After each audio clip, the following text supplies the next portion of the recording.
Você vai assistir a seguir, na TV Cidade Manaus, mais uma produção independente. O conteúdo é de inteira responsabilidade de seus idealizadores, produtores e apresentadores.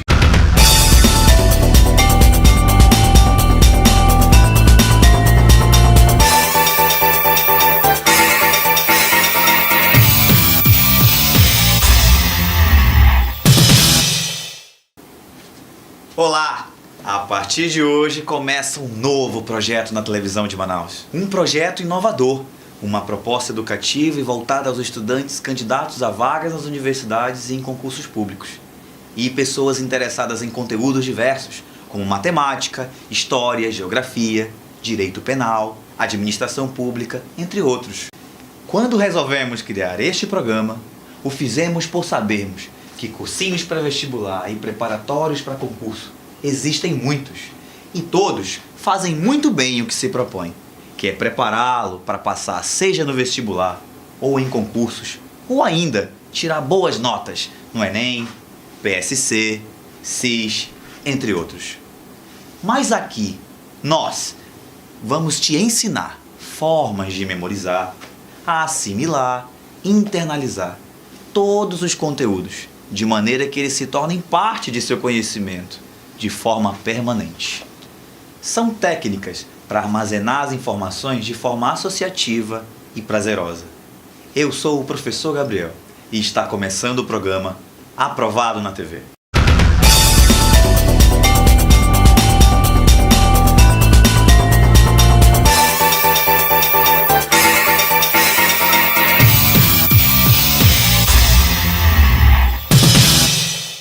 Vamos começar falando dos concursos que foram abertos e dos que ainda estão em período de inscrição no Amazonas. O primeiro foi Manaus Prev, publicou editais e esse concurso público foi destinado ao provimento de 57 vagas para os cargos de analista, previdenciário, procurador autárquico, técnico previdenciário, os níveis médio e superior. O concurso será realizado sob responsabilidade da Fundação Carlos Chagas. O certame reservou 5% das vagas aos candidatos com deficiência. As inscrições para este concurso foram realizadas exclusivamente por meio da internet, no site da Fundação Carlos Chagas. Endereço eletrônico www.concursosfcc.com.br. O segundo concurso foi o concurso do Ministério Público da União. Abriu várias vagas para os cargos de analista e técnico, níveis médio e superior.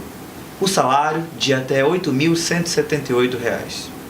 As atividades que exigem nível superior são de apoio técnico-administrativo, atuarial, apoio técnico-administrativo especializado, finanças e controle e perícia em engenharia química. Já os cargos de nível médio, com vagas existentes, são de apoio técnico-administrativo, segurança institucional e transporte. O período de inscrição ocorreu das 10 horas do dia 23 de janeiro até 11 de fevereiro, pelo site da CESP-UNB. Endereço eletrônico www.cesp.unb.br. O terceiro concurso, este com as inscrições ainda abertas, é o da Marinha do Brasil. Ele abriu inscrições com 2.200 vagas para aprendizes marinheiros, cargo que exige apenas o ensino fundamental completo. A remuneração é de R$ 1.500, além de uma série de benefícios. Dentre alguns dos pré-requisitos está ser brasileiro nato ou naturalizado, ser do sexo masculino e ter idade entre 18 e 22 anos.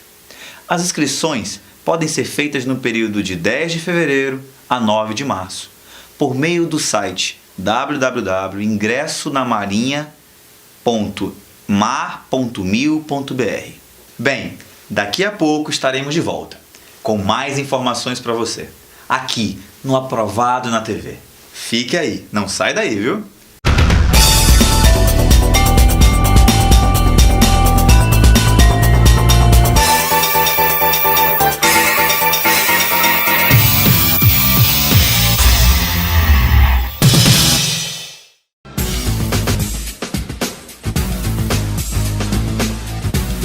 Mais um espaço para você interagir. Você está na TVC, o canal local de maior audiência. E aí, pessoal, eu sou a professora Thaís de Literatura e Língua Portuguesa, estou acompanhando o Aprovado na TV.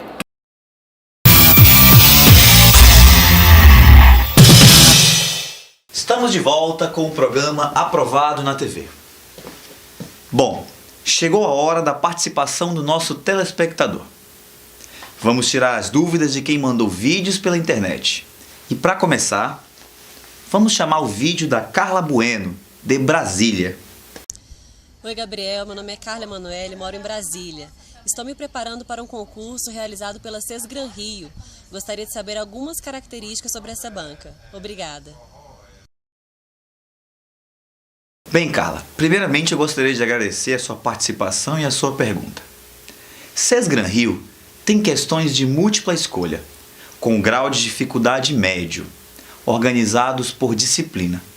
Os enunciados geralmente são extraídos de revistas. Nesse caso, as pegadinhas serão frequentes. Cada questão certa corresponde a um ponto, e erros não anulam acertos. A estratégia de estudo eficaz para essa banca é praticar respondendo questões feitas anteriormente pela banca. Durante a prova, leia atentamente os enunciados. Resolva primeiro as mais fáceis, de todas as disciplinas. Um ponto importante é que para as provas de direito são mais literais, ou seja, elas cobram de fato a letra da lei. A próxima pergunta é do José Augusto. Vamos conferir qual é a dúvida dele. Oi, Gabriel. Sou aqui de Manaus, meu nome é José Augusto e eu queria saber como é que funciona o PSC. Bem, José Augusto, o PSC é a forma de ingresso na Universidade Federal do Amazonas, criado em 98 pelo Conselho de Ensino e Pesquisa, CONCEP, com alterações feitas pela Resolução de 014 de 2000. A seleção é feita em uma avaliação seriada e contínua nas 3 séries do ensino médio. 40% das vagas dos cursos da Universidade Federal do Amazonas são reservadas para o PSC, sem caráter adicional, que serão preenchidas pelos candidatos selecionados, os quais ingressarão, assim, sem necessidade de vestibular. Todos os alunos do ensino médio matriculados em escolas credenciadas pelo Conselho Estadual de Educação podem se inscrever. Os que forem reprovados serão automaticamente excluídos do processo seletivo contínuo, exceto os da primeira série. As inscrições são renovadas a cada etapa. A nossa última pergunta de hoje vem também daqui de Manaus. E quem mandou o vídeo foi Diego Ricardo. Gabriel, eu sou estudante não cotista e eu quero passar para medicina pelo PSC. Qual a nota de corte para eu garantir minha vaga? Sou Diego de Manaus, Amazonas. Bem, Diego, antes de responder essa pergunta, preciso esclarecer a você em casa o termo nota de corte. A nota de corte é a menor nota para ficar entre os potencialmente selecionados. No PSC, você pode acumular 162 pontos a cada ano. E no terceiro ano, soma essa nota à redação, que é de no máximo 54 pontos, totalizando, ao longo dos 3 anos, o máximo de 540 pontos. Nos últimos anos, a nota de corte no curso de medicina para candidatos que disputam na modalidade ampla concorrência tem ficado acima de 300 pontos. Então, para não correr riscos de ficar fora da vaga, aconselho você a acumular 340 pontos, no mínimo. Bom, vamos para um rápido intervalo. Então fica aí, não sai daí, te aguardo já.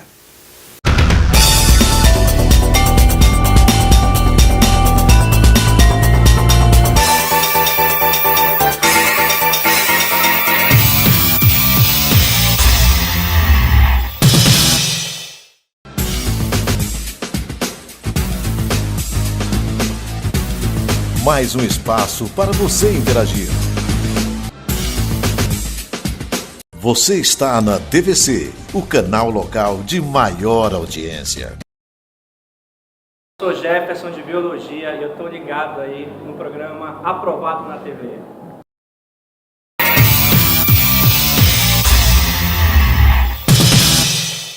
Estamos de volta aqui no programa Aprovado na TV e eu recebo hoje aqui um convidado muito especial, professor Dr. Luiz Carlos Martins, do Departamento de Letras Língua Portuguesa da Universidade Federal do Amazonas. E hoje nós vamos discutir um pouco sobre redação, a tão temida redação para os estudantes que fazem Enem todos os anos. Olá, professor, tudo bem? Professor Bem, Dr. Gabriel, Luiz você? Carlos Martins, Ótimo, seja sim. bem-vindo ao Aqui ao Departamento de Aprovado Letras na Língua TV. Portuguesa da Muito obrigado. Então sinta-se em casa, professor. Professor, é o seguinte, vamos falar um pouco hoje sobre a tão temida redação do Enem. Esse ano, dados do INEP comprovaram que cerca de 529 mil alunos zeraram na redação. O que o senhor considera como causa desse péssimo rendimento? A gramática ou a falta de domínio do tema? Eu diria que são as duas coisas, né? Você pode imaginar que um bom candidato, ele tem domínio tanto do que dizer e do como dizer, né? Então, o problema que a gente está vivendo na nossa sociedade, o problema na educação formal brasileira, é um problema que atinge esses dois níveis, né? É lógico que nós estamos há 30 anos, na maioria das cidades brasileiras, numa defasagem nas concepções de ensino de língua materna. E isso provoca esse tipo de situação. Esse é um grande diagnóstico da precariedade da educação brasileira. Então eu diria assim, de fato, o que dizer é um problema, né, para a maioria dos estudantes, para a maioria dos adolescentes que fazem a redação, e o como dizer também é um outro problema, dado o baixíssimo nível de acesso à leitura que a gente tem no nível mesmo de ensino médio no Brasil. Então, professor, digamos que esse ano passado nós tivemos o tema da redação, a publicidade infantil, né? Então, segundo o que o senhor falou, talvez a falta de maturidade para a leitura ou praticar a leitura nesse tema tenha prejudicado os alunos. O senhor acha que o tema em si, por ser um tema não esperado, ele é um tema que foi prejudicial a esse rendimento ou de fato é uma questão cultural da leitura mesmo?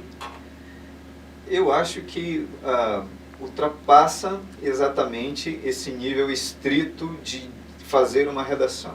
Eu acho que a questão é como é que você coloca esse tema, que é um tema que não é das prioridades, vamos dizer assim, do debate nacional, do debate da sociedade brasileira.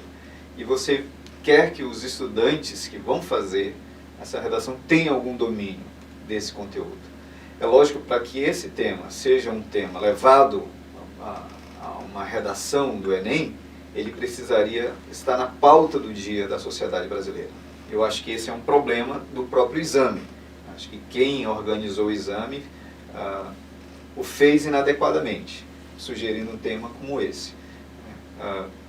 Por outro lado, é óbvio que se um candidato está terminando o ensino médio, ele deve ter, no mínimo, uma leitura superficial e acesso, eu acho que, sobretudo, a diferentes questões que circundam a sociedade. Esse é um tema que, apesar de não ser prioritário, é um tema que vem sendo discutido, houve uma legislação sobre esse acesso, né, da publicidade das crianças, acesso às crianças a determinados produtos, ao consumo de produtos. Então eu diria sim, a gente precisa que os temas das redações do Enem sejam temas prioritários no debate nacional, que sejam temas que visem de fato a formação da cidadania, a formação de um sujeito crítico dentro da sociedade, né? E ao mesmo tempo a gente precisa fazer com que os estudantes tenham de fato acesso às leituras variadas. E aí, eu diria que essa é a principal questão mesmo. Você ter acesso a diferentes canais de televisão, a diferentes revistas semanais, com diferentes pontos de vista, você ter acesso a diferentes formas de conceber a vida. E infelizmente, nós somos cada vez mais formatados para pensar de um mesmo jeito, de uma mesma forma, assistindo os mesmos poucos programas e lendo muito pouco. Isso cria esse tipo de situação. Provavelmente, segundo o professor. Talvez se tivéssemos praticado um pouco mais a leitura e ficar antenado nas notícias ao longo do ano, até estaríamos mais preparados para os temas que vêm na redação do Enem. Certamente, certamente. Um estudante ele não pode ficar alheio a essas questões todas que estão circundando na sociedade. E, ao mesmo tempo, se ele quer galgar o ensino superior, ele precisa ser um estudante crítico. Ele precisa ter na escola subsídios que o ajudem a formar as suas opiniões a respeito dessas questões sociais prementes. Professor, para o nosso telespectador que está nos assistindo agora, nesse exato momento, o que o senhor considera que seja algo que o corretor da redação do Enem espera encontrar na redação que ele vai entregar para esse corretor? Então, se o estudante lê direitinho os manuais que orientam a elaboração das provas do Enem, e ele tem acesso a isso, tem acesso a modelos de redação no site do INEP, ele encontra isso facilmente, mesmo em bibliotecas das escolas, nas secretarias de educação, onde estiverem, ele vai ver que são definidas 5 competências. Né? E essas 5 competências a gente pode resumir dentro desses 2 tópicos, né? O que dizer e o como dizer. Então, um avaliador que vai pegar uma redação desse estudante, ele vai pensar, bom, esse estudante domina a norma padrão da língua portuguesa, e a norma padrão é essa norma que é usada nos telejornais, nas revistas, nos livros. Então, é essa norma culta que a gente pode simplificadamente dizer assim. Então, esse domínio da norma padrão, ele precisa escrever corretamente, usar uma ortografia que seja adequada, usar concordância nominal e verbal, enfim, isso que seria básico mesmo de um texto. Né? Além disso, então, nesse nível do como dizer, né? Uma outra competência é articular essas questões gramaticais numa sequência lógica no texto. Então, a estruturação do texto também tem a ver com como dizer. As outras questões são questões relativas ao que dizer. E aí não tem jeito, né? O estudante precisa ler, e não se prepara um estudante para uma redação no Enem em 1 mês, em 2 meses, ou mesmo em 1 ano, eu diria. Né? Isso é uma jornada na vida estudantil e é uma jornada na vida familiar e no acesso aos produtos culturais. Esse estudante precisa ter acesso a bons filmes, esse estudante precisa ter acesso a teatro, precisa estar participando de questões que são discutidas nas redes sociais com diferentes pontos de vista. Esse estudante precisa ler revistas semanais, entende? Então, é um conjunto de coisas que a sociedade precisa oferecer para esse estudante, que a escola precisa oferecer, que a família precisa oferecer, para que ele tenha o que dizer, e o que dizer com consistência, com profundidade argumentativa, com coerência, enfim, com esses elementos todos que estão dentro dessas 5 competências. Né? Ele precisa saber propor soluções para os problemas que são levantados. Então, ele não pode só analisar uma questão, ele precisa pensar que solução inovadora, que solução o momento presente, a sociedade, o contexto em que ele vive, pode dar para determinadas questões, para determinados problemas que são abordados. Então, professor, se o senhor pudesse sintetizar ou resumir uma redação nota 1000 no Enem hoje, ela teria exatamente o quê? No passo a passo, para que nosso aluno aqui ele possa entender o que ele tem que fazer no passo a passo para ele ter essa redação nota 1000. Então, como eu falei, assim, essas 5 competências, elas podem ser resumidas nesse o que dizer e como dizer. Né? Então, para cada uma dessas competências, são atribuídos 200 pontos. Então, 200 pontos vezes 5 dá esses 1000 pontos. Então, 2 dessas competências são especificamente ligadas às questões gramaticais, ao domínio da norma padrão, à organização da estrutura de um texto. Então, o estudante ele não só precisa ter domínio de algumas questões gramaticais, mas precisa ter domínio de estruturação de texto.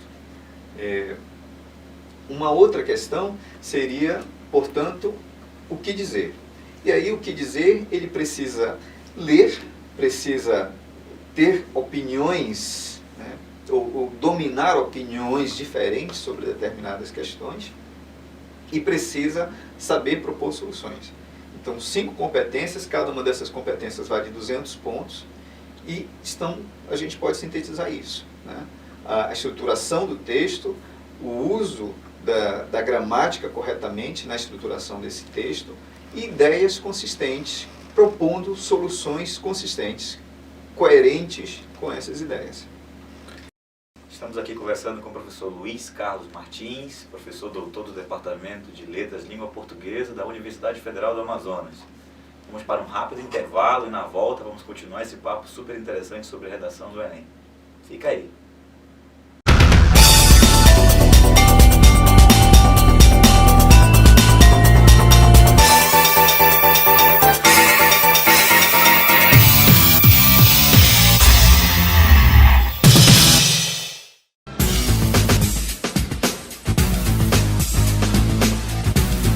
Mais um espaço para você interagir.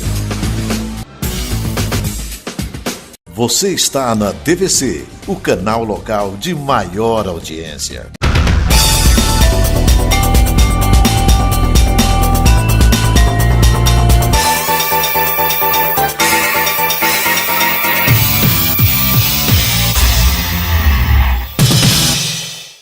Estamos de volta com o professor Luiz Carlos Martins, né, professor doutor da Universidade Federal do Amazonas. Estamos aqui batendo um papo sobre redação do Enem, um tema super pertinente para você que está em casa se preparando, tem um certo receio de como escrever, o que vai fazer ao longo desse ano para se preparar para a redação. Então, o professor Luiz Carlos está nos instruindo aqui sobre como pode ser fácil e prático fazer essa preparação para a redação. Então, professor, para que nós possamos ter isso de maneira mais clara, o que eu estou me preparando esse ano para fazer redação? E o que eu preciso fazer agora, começando de hoje a minha jornada, para que eu consiga ter êxito no final do ano na minha redação? Bom, eu diria assim, simplificadamente, leia bastante, né? Procure ler bastante. Ler, e aí ler, como eu estava dizendo antes, ler pessoas que tenham opiniões divergentes a respeito de determinados assuntos que estão na pauta do dia do debate da sociedade brasileira. Então, essa leitura, eu diria, pode ser feita nas revistas semanais, pode ser feita nos jornais diários, pode ser feita em sites na internet, em blogs. E então acesso às redes sociais, acesso aos meios de comunicação. Assistir a telejornais também, de diferentes canais de televisão, com diferentes editoriais, com diferentes pontos de vista. Entrar em comunidades nas redes sociais e debater com outras pessoas determinados assuntos, que são polêmicos também. Isso faz com que a pessoa aprenda a desenvolver a argumentação. E esse, eu diria assim, que é a questão principal da produção de texto. Hoje em dia, na nossa concepção de estudos da linguagem, o fundamental não é tanto o como dizer, mas o conteúdo do que é dito. Então isso é prioritário. O como ser dito, tem alguns livros que eu poderia indicar aqui para ajudar alguém a dominar as técnicas mínimas de estruturação de texto. Eu particularmente gosto de 2 autores. Uma que eu diria assim, é bem didática, é fácil, você mesmo pode estudar, chama Branca Granatic. Ela tem um livreto chamado Técnicas Básicas de Redação. Esse livreto mostra uma estruturação de redação como uma fórmula matemática. Então, como você pode estruturar uma introdução, normalmente um esquema básico assim. Na introdução você defende um ponto de vista e dá 3 argumentos, cita 3 argumentos. E aí, nos 3 próximos parágrafos de desenvolvimento, você desenvolve cada um desses 3 argumentos. Na conclusão, você entra com uma expressão inicial conclusiva, você reapresenta o tema, sintetizando, e apresenta uma solução. Então, esse é um esquema de texto simples. As pessoas podem ter acesso. Um outro livro é do Otton Garcia, chamado Comunicação em Prosa Moderna. mas aí normalmente precisa de um professor para ajudar na compreensão dos exercícios desse texto. Obrigado, professor. Bem, eu conversei aqui com o professor Luiz Carlos Martins, tá? Ele instruiu todos nós aqui sobre redação. Foi maravilhosa essa conversa, professor. Obrigado pela sua participação. Realmente nós estamos muito gratos por você ter vindo até aqui. Tenho certeza que o nosso telespectador em casa tirou suas dúvidas, né? Agora vai se sentir muito mais preparado para essa jornada que a gente sabe que é árdua, mas que vale muito a pena no final do ano. Afinal, são 1000 pontos que está valendo a redação. Então, para você que quer entrar em contato conosco, curta a nossa fanpage, tá? Está aparecendo aqui embaixo agora, no Facebook. Também manda o seu vídeo com sua pergunta para o WhatsApp do programa. Tá? As informações estão aqui agora. E entre em contato conosco, tá? Que nós possamos poder te ajudar a chegar nas suas dúvidas, a fazer por você aquilo que você precisa. Então vamos para um rápido intervalo e na volta, mais informações importantes.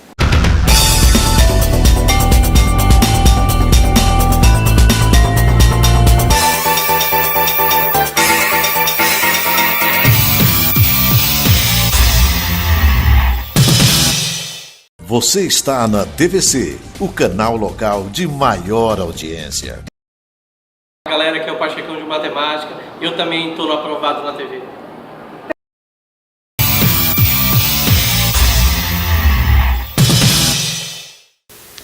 Estamos de volta no programa Aprovado na TV. E agora vamos falar de algumas técnicas que vão te ajudar na solução de algumas questões. Hoje em dia, os processos seletivos estão cada vez mais competitivos. Logo, errar uma questão, mesmo que por conta de não saber a sua resposta, não é uma boa ideia. Por isso, algumas técnicas que envolvem raciocínio lógico nos ajudam a chutar com uma maior probabilidade de acertar. Claro que a regra número 1 é estudar. Eu, Dr. Chute, vou ensinar hoje a vocês a técnica da repetição. É preciso conferir se há ou não repetição de respostas. Se sim, fique ligado, porque essas alternativas tendem a estar corretas. Nesse caso, veja se a opção em que as palavras ou números repetidos estão reunidos. Exemplo: cachorro e cavalo, vaca e gato, gato e cachorro, gato e macaco e cachorro e macaco. Nesse exemplo, note que as palavras gato e cachorro aparecem mais vezes em todas as alternativas. Então, provavelmente a resposta correta é a letra C, pois reúne as palavras mais citadas. Entendeu? Agora, vamos resolver uma questão oficial, aplicando a técnica da repetição. Vamos para a tela. A questão é do Enem de 2012. Ela diz o seguinte: a produção mundial de alimentos poderia se reduzir a 40% da atual sem aplicação de controle sobre as pragas agrícolas. Por outro lado, o uso frequente dos agrotóxicos pode causar contaminação em solos, águas superficiais e subterrâneas, atmosfera e alimentos. Os biopesticidas, tais como a piretrina e coronopilina, têm sido uma alternativa na diminuição dos prejuízos econômicos, sociais e ambientais gerados pelos agrotóxicos. Identifique as funções orgânicas presentes simultaneamente nas estruturas dos dois biopesticidas apresentados. Alternativa A: éter e éster. Alternativa B: cetona e éster. Alternativa C: álcool e cetona. Alternativa D: aldeído e cetona. E a alternativa E: éter e ácido carboxílico. Se você prestar bastante atenção, cetona aparece 3 vezes repetida nessas alternativas e éster 2. Se você somar a repetição na letra B, cetona 3 e éster 2, você vai identificar que a letra B é a alternativa que tem maior repetição. Logo, ela é a correta. É isso aí. Deu para sentir que é bem fácil seguir as técnicas de repetição para resolver algumas questões? Então, eu espero ter te ajudado. No próximo programa, nós vamos falar aqui com uma especialista em gramática, vamos tirar mais de suas dúvidas Então esperamos vocês na semana que vem, às 14 horas, aqui na TV Cidade.